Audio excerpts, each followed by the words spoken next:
PK Learnings. Craft your future. The Potsdam Conference was held in Berlin in 1945 among US, UK and Soviet Union to discuss. എന്തൊക്കെ കാര്യങ്ങൾ discuss ചെയ്യാൻ വേണ്ടിയിട്ടാണ് Potsdam conference നടന്നത് എന്നുള്ളതാണ്. അപ്പോൾ എവിടെ വെച്ചാണ് നടന്നത്? ബെർലിനിൽ വെച്ചിട്ടാണ് അല്ലേ. അപ്പോൾ സ്വാഭാവികമായിട്ടും ജർമ്മനിയെ എങ്ങനെ പാർട്ടീഷൻ ചെയ്യാം എന്നതിന് സുപ്രധാനമായ തീരുമാനങ്ങൾ എടുത്ത കോൺഫറൻസ് ആണ് പോട്സ്ഡാം കോൺഫറൻസ്. ആ നിലയ്ക്കാണ് ക്വസ്റ്റ്യൻ ചോദിക്കാൻ സാധ്യത. 1945 പോട്സ്ഡാം കോൺഫറൻസ് വഴിയാണ് മെയിനായിട്ട് ഈ ഈസ്റ്റ് ജർമ്മനി വെസ്റ്റ് ജർമ്മനി എന്ന് പറഞ്ഞ സ്പ്ലിറ്റ് ഒക്കെ ഉണ്ടാക്കാനുള്ള പ്രധാനപ്പെട്ട ഡിസിഷൻസ് ഒക്കെ എടുക്കുന്നത് ഈ ഒരു കോൺഫറൻസിൽ വെച്ചിട്ടാണ്. Immediate administration of defeated Germany, demarcation of boundary of Poland, occupation of Austria, role of the Soviet Union in Eastern Europe. ഇങ്ങനെയുള്ള കാര്യങ്ങളിൽ കൂടെ ഡിസിഷൻ എടുക്കാൻ വേണ്ടിയിട്ടാണ് പോട്സ്ഡാം കോൺഫറൻസ്. കേരളം സ്ഥിതി ചെയ്യുന്നത് ഭൂമിയിലെ ടോറിഡ് സോണിലാണ് എന്ന് പറഞ്ഞാൽ എന്താ അർത്ഥം? നമുക്കറിയാം, ഭൂമിയെ പ്രധാനമായും നമ്മൾ 4ആയിട്ട് വേർതിരിച്ചിട്ടുണ്ട്. മർദ്ദമേഖലയാണെങ്കിൽ 4ആയിട്ട് വേർതിരിച്ചിട്ടുണ്ട്. ചൂടിൻ്റെ അടിസ്ഥാനത്തിലാണെങ്കിൽ നമ്മൾ 3ആയിട്ട് വേർതിരിച്ചിട്ടുണ്ട്. അതായത് ഇങ്ങനെയാണ് പറയുക, അക്ഷാംശ സ്ഥാനമനുസരിച്ച് സൂര്യരശ്മികൾ വർഷത്തിൽ ഒരു ദിവസമെങ്കിലും ലംബമായി പതിക്കുന്ന പ്രദേശങ്ങളാണ് ഭൂമധ്യരേഖയ്ക്ക് ഇരുവശത്തും 23.5 ഡിഗ്രി വരെയുള്ള അക്ഷാംശ മേഖല. അപ്പോൾ 0 ഡിഗ്രി എന്ന് പറയുന്നത് ഭൂമധ്യരേഖ. ആ ഭൂമധ്യരേഖയിൽ നിന്ന് ഇരുവശത്തേക്ക് ദക്ഷിണാർദ്ധഗോളത്തിലും ഉത്തരാർദ്ധഗോളത്തിലും 23.5 ഡിഗ്രി വരെയുള്ള ഭൂപ്രദേശത്തെയാണ് നമ്മൾ ഉഷ്ണമേഖല അഥവാ ടോറിഡ് സോൺ എന്ന് വിളിക്കുക. ഓക്കെ, അത് കഴിഞ്ഞതിന് ശേഷം 23.5 തൊട്ട് 66 വരെ അത് മിതോഷ്ണ മേഖലയും 66 മുതൽ 90 ഡിഗ്രി വരെ 2 അർദ്ധഗോളങ്ങളിലും ശൈത്യമേഖലയുമാണ്. അപ്പോൾ കേരളം സ്ഥിതി ചെയ്യുന്നത് എവിടെയാ? ഉഷ്ണമേഖലയിലാണ്. പക്ഷേ നമ്മൾ ചിന്തിച്ചു കഴിഞ്ഞാൽ നമുക്ക് മനസ്സിലാകും, 23.5 ഡിഗ്രിക്ക് അപ്പുറത്താണ് നമ്മുടെ രാജ്യ തലസ്ഥാനമായ ഡൽഹി സ്ഥിതി ചെയ്യുന്നത്. ഇപ്പോഴും നമ്മൾ വാർത്തകൾ കേൾക്കുന്ന ഒരു കാര്യമാണ് അല്ലേ, കേരളത്തേക്കാൾ വളരെ ചൂട് കൂടുതലാണ് ഡൽഹി. അതെങ്ങനെ ശരിയാവും അല്ലേ? കാരണം നമ്മൾ ചിന്തിക്കുക, ഭൂമധ്യരേഖയോട് ചേർന്ന വർഷത്തിൽ സൂര്യരശ്മികൾ ഒരു ദിവസങ്ങളിൽ ലംബമായി പതിക്കുന്ന ഭൂപ്രദേശത്ത് ടോറിഡ് സോണിലാണ് അഥവാ ഉഷ്ണമേഖലയിലാണ് കേരളം സ്ഥിതി ചെയ്യുന്നത്. അതിന്റെ വെളിയിൽ മിതോഷ്ണ മേഖലയിൽ സ്ഥിതി ചെയ്യുന്ന ഡൽഹിയേക്കാൾ ചൂട് കുറവാണ് കേരളത്തിൽ. അപ്പൊ അതിനൊരു പ്രത്യേകത ഉണ്ടാവും അല്ലേ? As per Koppen classification, climate of Kerala is tropical monsoon. നമുക്കറിയാം, കേരളം സ്ഥിതി ചെയ്യുന്നത് എവിടെയാണ്? കേരളത്തിന്റെ പടിഞ്ഞാറ് ഭാഗത്ത് അറബിക്കടലിൽ സ്ഥിതി ചെയ്യുന്നുണ്ട്. കൂടാതെ കിഴക്ക് ഭാഗത്ത് പശ്ചിമഘട്ട നിലകര. അതുകൊണ്ട് തന്നെ മറ്റു ഭൂപ്രദേശത്തെ അപേക്ഷിച്ച് കേരളത്തിൽ ചൂട് കുറവാണെന്ന് പറയാം. കാരണം പകൽ സമയത്ത് കര പെട്ടെന്ന് ചൂട് പിടിക്കും, അപ്പോൾ വായുപാളി മുകളിലേക്ക് വരും. പക്ഷെ സമുദ്ര സാമീപ്യമുള്ളത് കൊണ്ട് എന്ത് ചെയ്യും? കടൽക്കാറ്റ് അഥവാ സമുദ്രക്കാറ്റ് വീശിയടിക്കും. ശരിയല്ലേ? ഇനി പശ്ചിമഘട്ടം എന്ന് പറയുന്നത് നിത്യഹരിതവനങ്ങളും അർദ്ധനിത്യഹരിതവനങ്ങളുമുള്ള ഭൂപ്രദേശമാണ്. അതുകൊണ്ട് തന്നെ താഴ്വരക്കാറ്റിന്റെ സാന്നിധ്യം അവിടെ പകൽ സമയത്ത് ഉണ്ടാകും. അതുകൊണ്ട് തന്നെ താഴ്വരക്കാറ്റിന്റെയും അതുപോലെ തന്നെ കടൽക്കാറ്റിന്റെയും സാന്നിധ്യം പകൽ സമയത്ത് ചൂട് കൂടുന്ന സമയത്ത് ഉള്ളത് കൊണ്ട് തന്നെ കേരളത്തിൽ അധികം ചൂട് നമുക്ക് അനുഭവപ്പെടുന്നില്ല. ഒരുപക്ഷെ പശ്ചിമഘട്ട മലനിരയിൽ ഇല്ലായിരുന്നുവെങ്കിൽ കേരളത്തിൽ ഡൽഹിയേക്കാൾ ചൂട് കൂടേണ്ടതാണ്. Geographically, Kerala lies proximate to the equator, but in contrast to the equatorial climate, Kerala experience a pleasant climate. അല്ലേ? അപ്പോൾ ഓർമ്മിക്കുക, ഭൂമധ്യരേഖയോട് ചേർന്ന് കാണപ്പെടുന്ന ഭൂപ്രദേശമാണെങ്കിലും കേരളത്തിൽ അങ്ങനെ കഠിനമായ ഒരു ഉഷ്ണ കാലാവസ്ഥയല്ല, മറിച്ച് ഒരു മിതോഷ്ണ കാലാവസ്ഥയാണ് കാണപ്പെടുന്നത്. ആദ്യം നമ്മൾ നോക്കുന്നത് VSEPR തിയറിയാണ്. ആ പേര് നോക്കിയേ, VSEPR തിയറി. ആ പേര് തന്നെയുണ്ട്. അതൊന്ന് എക്സ്പാൻഡ് ചെയ്ത് പറഞ്ഞു നോക്കാവോ? VSEPR valence shell electron pair repulsion theory. എന്താണ്?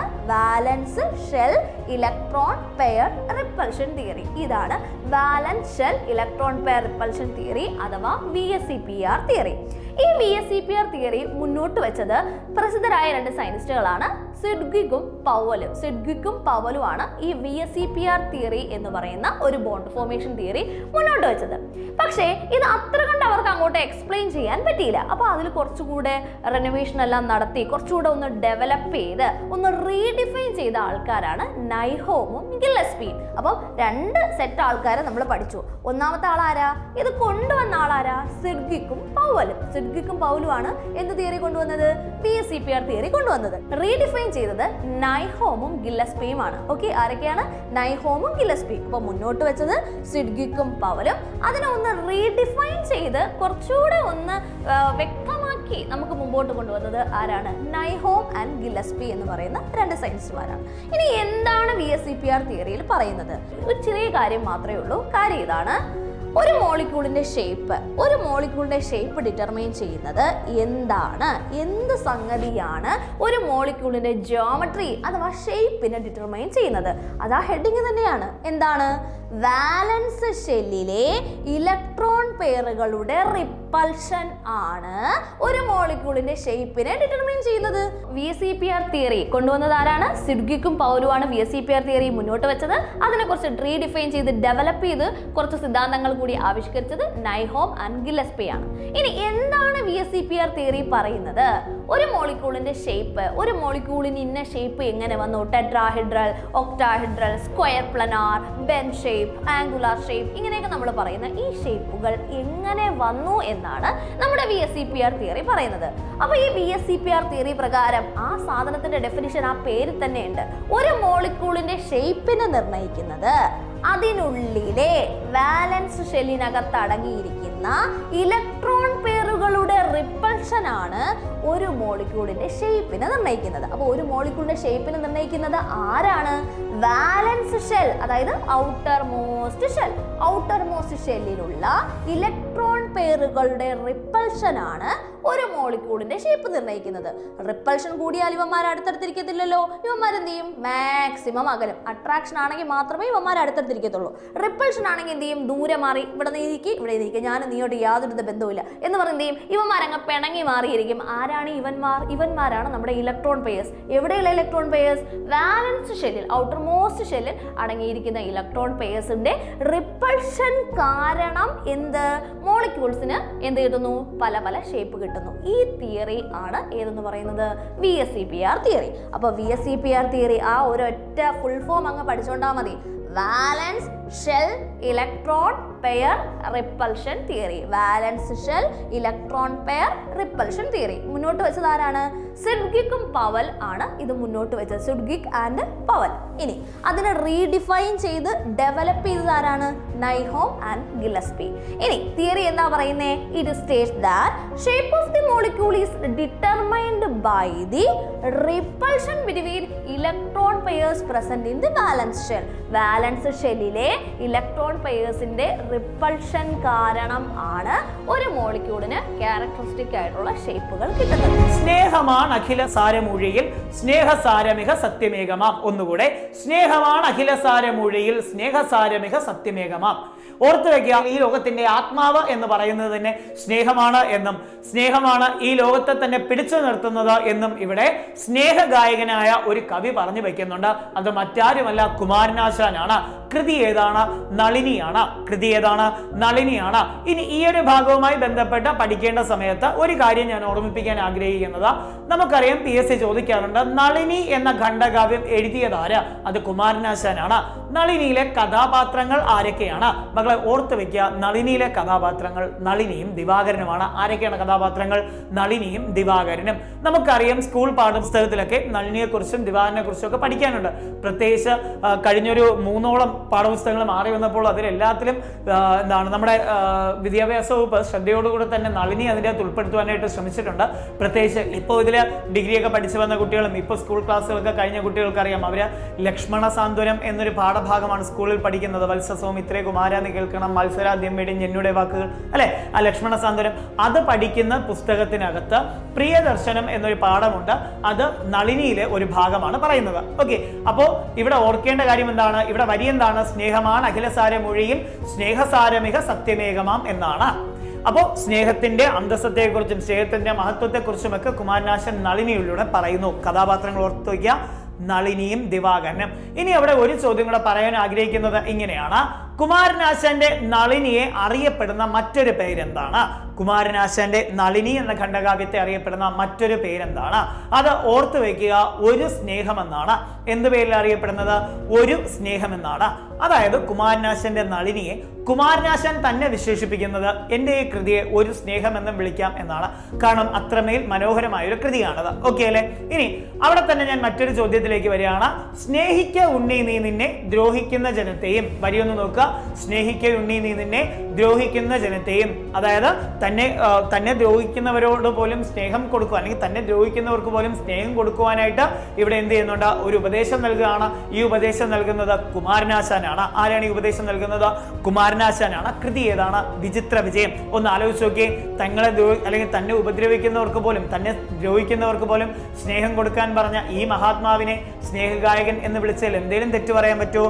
ഇല്ലല്ലേ? അടിപൊളി. അപ്പൊ നമ്മൾ മുമ്പോട്ട് പോകുന്നു. സ്നേഹം താൻ ശക്തി ജഗത്തിൽ സ്വയം സ്നേഹം താൻ ആനന്ദമാർക്കും. ഒന്നുകൂടെ. സ്നേഹം താൻ ശക്തി ജഗത്തിൽ സ്വയം സ്നേഹം താൻ ആനന്ദമാർക്കും. ഒന്നുകൂടെ. സ്നേഹം താൻ ശക്തി ജഗത്തിൽ സ്വയം സ്നേഹം താൻ ആനന്ദമാർക്കും. ഞാൻ ഈ വരികൾ റിപ്പീറ്റ് ചെയ്ത് വായിച്ചു തരുന്നത് നിങ്ങൾക്ക് ഈ വരി ഓർമ്മയുണ്ടാകണം. മക്കളെ, കാണാതിരുന്ന് ഈ വരിയൊക്കെ കുത്തിയിരുന്ന് പഠിക്കണമെന്ന് ഞാൻ ഒരിക്കലും പറയില്ല. പകരം ഈ വരികൾ കേൾക്കുന്ന സമയത്ത് ഇത് കുമാരനാശാന്റേതാണ് അല്ലെങ്കിൽ ഇത് വള്ളത്തോന്റേതാണ് എന്ന് നിങ്ങൾക്ക് ഓർമ്മയുണ്ടാകണം. അത്രമാത്രം. അപ്പോൾ ഈ വരികൾ ഏത് കൃതിയിലാണ്? ചണ്ടാല ഭിക്ഷുകിയിലാണ്. വരി ഏതിലാണ്? ചണ്ടാല ഭിക്ഷുകി. ചണ്ടാല ഭിക്ഷുകി. അപ്പോൾ എന്റെ ചോദ്യം വരുന്നത് ഇങ്ങനെയാണ്. നമുക്കറിയാം ചണ്ടാല ഭിക്ഷുകി എന്ന കൃതി എഴുതിയത് ആരാണ്? കുമാരനാശാനാണ്. ചണ്ടാല ഭിക്ഷുകി എന്ന കൃതി എഴുതിയത് ആരാ? കുമാരനാശാനാണ്. ഈ ചണ്ടാല ഭിക്ഷുകിയെ കുറിച്ച് പറയുന്ന സമയത്ത് കേരള PSC ഈ അടുത്തും ചണ്ടാല ഭിക്ഷുകിയുമായി ബന്ധപ്പെട്ട ഒരു ചോദ്യം ചോദിച്ചിട്ടുണ്ടായിരുന്നു. ഭിക്ഷുകി എന്ന പദത്തിന്റെ പുല്ലിംഗം എന്താണ്? ഭിക്ഷുകി എന്ന പദത്തിന്റെ പുല്ലിംഗം എന്താണ്? അന്ന് PSC ഉത്തരമായി കൊടുത്തിരുന്നത് ഭിക്ഷു എന്ന പദമാണ്. പുല്ലിംഗം എന്താണ്? ഭിക്ഷു എന്നാണ്. ഈ ഭിക്ഷു ഭിക്ഷുകി എന്നതിന് ഭിക്ഷക്കാരൻ അല്ലെങ്കിൽ യാചകൻ എന്നൊരർത്ഥമുണ്ട്. ശരി തന്നെയാണ്. എന്നിരുന്നാൽ തന്നെയും സന്യാസി എന്ന അർത്ഥമായിരിക്കും കുറച്ചുകൂടെ നല്ലത്. സന്യാസി, സന്യാസിനി, ഭിക്ഷു, ഭിക്ഷുകി. അത് ഒന്ന് ഓർത്ത് വെച്ചിരിക്കാൻ ശ്രമിക്കുക. കൂടാതെ ഓർക്കേണ്ട ഒരു കാര്യം, ഈ വരികൾ എഴുതിയിട്ടുള്ളതാരാണ്? കുമാരനാശാനാണ്. കൃതി ഏതാണ്? ചണ്ടാല ഭിക്ഷുകി. അപ്പോൾ ഓർത്തു വയ്ക്കുക, ചണ്ടാല ഭിക്ഷുകി എന്ന കൃതിയിലെ കഥാപാത്രങ്ങൾ ആരൊക്കെയാണ്? ചണ്ടാല ഭിക്ഷുകിയിലെ കഥാപാത്രങ്ങൾ അറിയുന്നവരൊന്ന് പറഞ്ഞു നോക്കിയേ. മക്കളെ, ക്ലാസ് കേൾക്കുന്നത് നിങ്ങൾ ഒന്ന് പറഞ്ഞു നോക്കിയടാ. ആരാണ് ചണ്ടാല ഭിക്ഷയിലെ കഥാപാത്രങ്ങൾ? അത് ആനന്ദനും മാതങ്കിയുമാണ്. ആനന്ദനും മാതങ്കിയും. ആരാണ്? ആനന്ദനും മാതങ്കിയും. At factor cost. അവിടെ ഫാക്ടർ കോസ്റ്റ് എന്താണ്, മാർക്കറ്റ് പ്രൈസ് എന്താണ് നമ്മൾ പഠിച്ചു. ഫാക്ടർ കോസ്റ്റ് എന്ന് പറയുന്നത് ഫാക്ടേഴ്സ് ഓഫ് പ്രൊഡക്ഷൻ ആവശ്യമായിട്ട് വരുന്ന ചിലവുകൾ എന്തൊക്കെയോ അതിനെയാണ് ഫാക്ടർ കോസ്റ്റ് എന്ന് പറയുക. ദെൻ മാർക്കറ്റ് പ്രൈസ് എന്ന് പറഞ്ഞാൽ എന്താണ്? മാർക്കറ്റ് പ്രൈസ് എന്ന് പറഞ്ഞു കഴിഞ്ഞാൽ ഫാക്ടർ കോസ്റ്റിന്റെ കൂട്ടത്തിൽ നെറ്റ് ഇൻഡയറക്റ്റ് ടാക്സ് കൂടി, ഗവൺമെന്റ് വാങ്ങുന്ന നെറ്റ് ഇൻഡയറക്റ്റ് ടാക്സ് കൂടി ചേരുന്നതാണ് മാർക്കറ്റ് പ്രൈസ് എന്ന് പറയുക. അപ്പോൾ GDP അറ്റ് ഫാക്ടർ കോസ്റ്റ് എന്ന് പറയുന്നത് GDP അറ്റ് മാർക്കറ്റ് പ്രൈസിൽ നിന്ന് നെറ്റ് ഇൻഡയറക്റ്റ് ടാക്സ് കുറയ്ക്കുന്നതാണ് എന്ന് നമ്മൾ പഠിച്ചു. അവിടെ എന്താണ് നെറ്റ് ഇൻഡയറക്റ്റ് ടാക്സ്? അതായത് ഇൻഡയറക്റ്റ് ടാക്സിൽ നിന്ന് സബ്സിഡി കുറയ്ക്കുമ്പോഴാണ് നെറ്റ് ഇൻഡയറക്റ്റ് ടാക്സ് കിട്ടുക എന്ന് പഠിച്ചു. അപ്പോൾ നമ്മുടെ ചോദ്യത്തിൽ ചിലപ്പോൾ ഇൻഡയറക്റ്റ് ടാക്സും സബ്സിഡിയെ തരത്തുള്ളൂ, നെറ്റ് ഇൻഡയറക്റ്റ് ടാക്സ് കണ്ടെത്താനൊന്നും പറയത്തില്ല. അപ്പോൾ നമ്മൾ എന്ത് ചെയ്തോണം? അസ്യൂം ചെയ്തോണം ഇൻഡയറക്റ്റ് ടാക്സിൽ നിന്ന് സബ്സിഡി കുറയ്ക്കുമ്പോഴാണ് നെറ്റ് ഇൻഡയറക്റ്റ് ടാക്സ് കിട്ടുക. ഈ നെറ്റ് ഇൻഡയറക്റ്റ് ടാക്സ് മാർക്കറ്റ് പ്രൈസിൽ നിന്ന് കുറയ്ക്കുമ്പോഴാണ് ഫാക്ടർ കോസ്റ്റ് കിട്ടുക എന്നൊക്കെയുള്ള ആശയങ്ങൾ നിങ്ങളുടെ മനസ്സിൽ എന്ത് ചെയ്യണം? ഉണ്ടാവണം. ഓക്കെ, ഇത്രയും കാര്യങ്ങൾ നിങ്ങൾ സെറ്റാണ്. ലോങ്ങിറ്റ്യൂഡിനൽ വേവ്സ് അല്ലെങ്കിൽ അനുദൈർഘ്യ തരംഗങ്ങൾ എന്ന് പറയും. അപ്പം നമ്മൾ നേരത്തെ ട്രാൻസ്വേഴ്സ് പഠിച്ചു അല്ലേ? ഇവിടെ ഒരൊറ്റ ചേഞ്ചേ ഉള്ളൂ. നോക്കിക്കേ, particles of the medium vibrate in a direction parallel to the direction of propagation of wave. മനസ്സിലായില്ലേ എൻ്റെ ഡിഫറൻസ് എന്താണെന്ന്? നേരത്തെ നമ്മൾ പഠിച്ചു perpendicular to the direction of the propagation of wave അല്ലേ? ഇവിടെ എങ്ങനെയാണ്? പാരലൽ ആയിട്ടാണ്. അപ്പോൾ കണികകൾ എന്ത് ചെയ്യുന്നുണ്ട്? വൈബ്രേറ്റ് ചെയ്യുന്നുണ്ട്. പക്ഷേ തരംഗ ദിശയ്ക്ക് എങ്ങനെയാണ്? സമാനമായിട്ടാണ്, പാരലൽ ആയിട്ടാണ് എന്ത് ചെയ്യുന്നത്? ഇവ വൈബ്രേറ്റ് ചെയ്യുന്നത്. അപ്പോൾ പാരലലായിട്ട് വൈബ്രേറ്റ് ചെയ്താൽ അത് ലോങ്ങിറ്റ്യൂഡിനൽ വേവ്സ് ആണ്. നേരത്തെ ട്രാൻസ്വേഴ്സിൽ നമ്മൾ പഠിച്ചു ക്രസ്റ്റും ട്രഫും എന്ന് പഠിച്ചല്ലേ? ഇവിടെ കംപ്രഷൻസും റെയർ ഫാക്ഷൻസും. എന്താണ്? കംപ്രഷൻസും റെയർ ഫാക്ഷൻസും ആണ്. 40കളിലാണ് ഒന്നാം തലമുറ കമ്പ്യൂട്ടറുകൾ നിലവിൽ വന്നത്. അതുപോലെ 40 മുതൽ 56 വരെ. ഈ ഇയറിൻ്റെ ഇമ്പോർട്ടൻസ് ഒരു തവണ മാച്ച് ചെയ്യാനായിട്ട് ചോദിച്ചിട്ടുണ്ട്. ഓരോ തലമുറയും എന്താണ്, അത് ഏത് കാലഘട്ടത്തിലായിരുന്നു യൂസ് ചെയ്തിരുന്നത്, ഈ ഇയർ വെച്ചിട്ടാണ് നമുക്ക് മനസ്സിലാക്കാൻ കഴിയുന്നത്.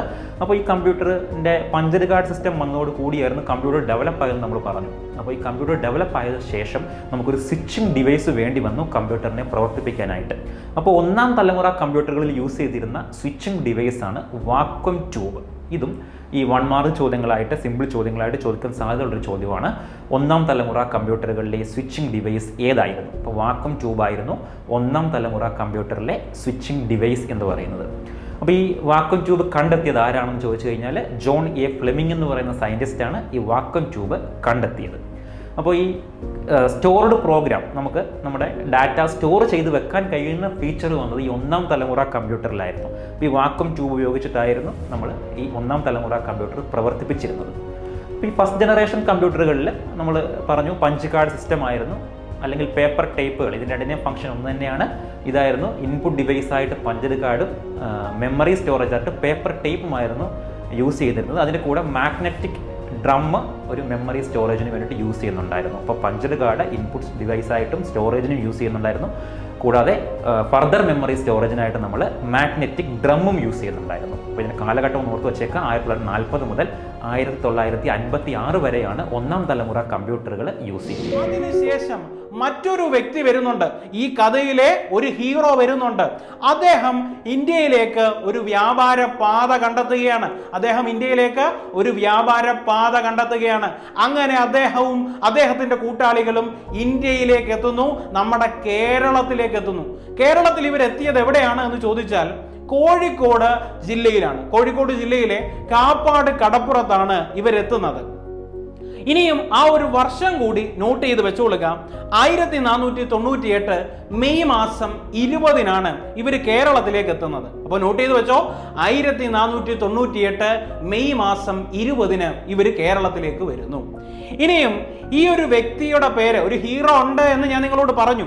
ഇനിയും ആ ഒരു വ്യക്തിയുടെ പേരെന്താണ് എന്ന് ചോദിച്ചാൽ അറിഞ്ഞു വെച്ചോളുക, അത് വാസ്കോ ഡ ഗാമയാണ്.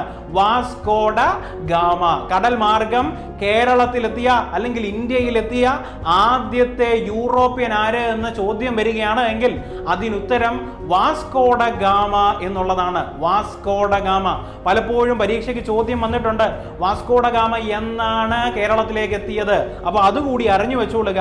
മെയ് 20, 1498 വാസ്കോ ഡ ഗാമയും കൂട്ടരും കേരളത്തിൽ എത്തുന്നത്. കേരളത്തിൽ എവിടെ എത്തി? നമ്മൾ പറഞ്ഞു, നിങ്ങളൊന്ന് പറഞ്ഞു, എവിടെ എത്തിയത്? കാപ്പാട് കടപ്പുറത്താണ്. കാപ്പാട് കടപ്പുറത്ത് ഡീറ്റെയിൽഡ് ആയിട്ട് നമ്മൾ പറയുകയാണെങ്കിൽ ചേമഞ്ചേരി പഞ്ചായത്തിലാണ് എത്തിയത്. ചേമഞ്ചേരി പഞ്ചായത്തിലെ കാപ്പാട് കടപ്പുറം, അവിടെ പന്തലായനി ബീച്ചിലാണ് വാസ്കോ ഡ ഗാമയും സംഘവും എത്തുന്നത്. അപ്പൊ ഈ വാസ്കോ ഡ ഗാമയും സംഘവും കേരളത്തിൽ എത്തി എന്ന് നമ്മൾ പറഞ്ഞു. ഇവരെങ്ങനെ എത്തി എന്നുള്ളത് നമ്മുടെ മുൻപിൽ ഒരു ചോദ്യചിഹ്നമാണ്. അതുകൊണ്ട് നമ്മൾ അതുകൂടി ഒന്ന് നോക്കാൻ പോവുകയാണ്. ഗാമയും കൂട്ടരും എങ്ങനെ കേരളത്തിലേക്ക് എത്തി എന്നുള്ളതാണ് അടുത്തത്. ഈ മൂവ്മെന്റ്സ് പ്രധാനമായിട്ടും ഒരു ട്വിൻ പില്ലേഴ്സ് എന്ന് വേണമെങ്കിൽ നമുക്ക് പറയാം. യുക്തിചിന്ത പോലുള്ള, അതായത് റീസൺ, റാഷണാലിസം, ഇവയൊക്കെയായിരുന്നു. അതിൻ്റെ അടിസ്ഥാനത്തിലാണ് ഈ റീഫോമിസ്റ്റ് മൂവ്മെന്റ് സ്റ്റാർട്ട് ചെയ്തത്. അന്നുണ്ടായിരുന്ന പ്രധാനപ്പെട്ട സോഷ്യൽ കസ്റ്റംസ് അല്ലെങ്കിൽ സൂപ്പർസ്റ്റിഷൻസ്, റിലീജിയസ് ട്രഡീഷൻസ്, ഇവയ്ക്കൊക്കെ എതിരായിരുന്നു ഈ റീഫോമിസ്റ്റ് മൂവ്മെന്റ്സ്.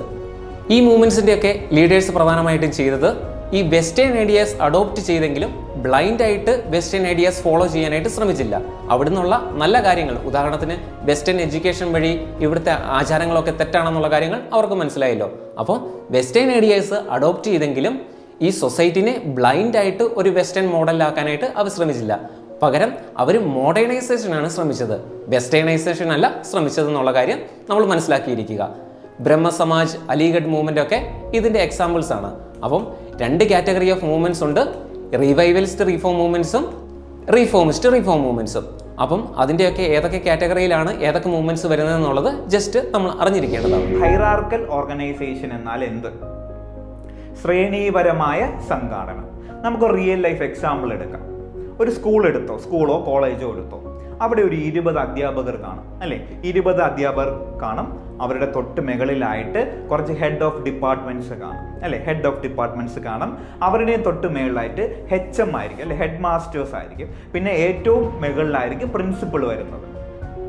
ഒരു പോലീസ് സ്റ്റേഷൻ എക്സാമ്പിൾ ആയിട്ട് എടുക്കുമ്പോൾ ഒരു 20ഓ 25ഓ കോൺസ്റ്റബിൾസ് കാണും. 20ഓ 25ഓ കോൺസ്റ്റബിൾസ് കാണും. അതിൻ്റെ തൊട്ട് മുകളിൽ ഒരു 5ഓ 6ഓ ഹെഡ് കോൺസ്റ്റബിൾസ്, അതിന് തൊട്ട് മുകളിൽ ഒരു 3 SI, ഏറ്റവും മുകളിലായിരിക്കും ഒരു സർക്കിൾ ഇൻസ്പെക്ടർ. ഇതാണ് ശ്രേണീപരമായ സംഘാടനം എന്ന് പറയുമ്പോൾ. ഇതൊരു ട്രയാങ്കിൾ രൂപത്തിലാണ് വരുന്നത്. ഏറ്റവും താഴെ നിരവധി ഉദ്യോഗസ്ഥർ, മുകളിലേക്ക് പോകുന്തോറും ഉദ്യോഗസ്ഥരുടെ എണ്ണം കുറഞ്ഞ് വരും. ഏറ്റവും ടോപ്പിലെത്തുമ്പോൾ ഒരാൾ മാത്രമേ കാണത്തുള്ളൂ. ഇപ്പൊ ഏറ്റവും താഴെയുള്ള ആള് തൊട്ട് മുകളിലുള്ള ആളിന്റെ സബോർഡിനേറ്റ്.